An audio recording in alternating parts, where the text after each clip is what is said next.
Kung titignan mo yung pupuntahan, di ba parang malayo? Pero pag lilingunin mo yung pinanggagalingan, malayo ka na. Hindi mo malalaman kung hindi ka susubok. Ang buhay ay isang malaking sugal.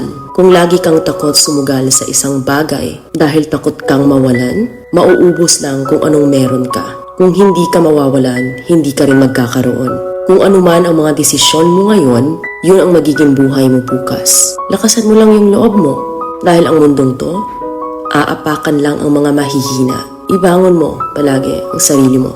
Balang araw, magugulat ka na lang na ang layo na pala ng narating mo.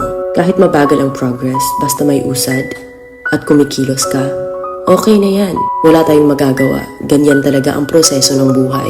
Lahat tayo nakakaranas ng hirap.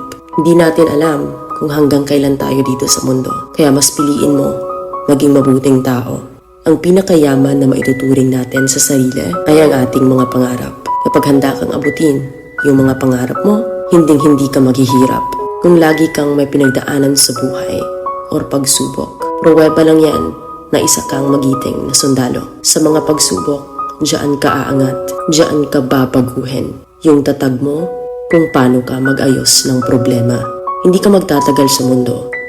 Lubos-lubusin mo na. Gawin mo yung mga bagay na handang iangat ang sarili mo. Huwag mo isipin yung mga sinasabi ng iba at huwag na huwag kang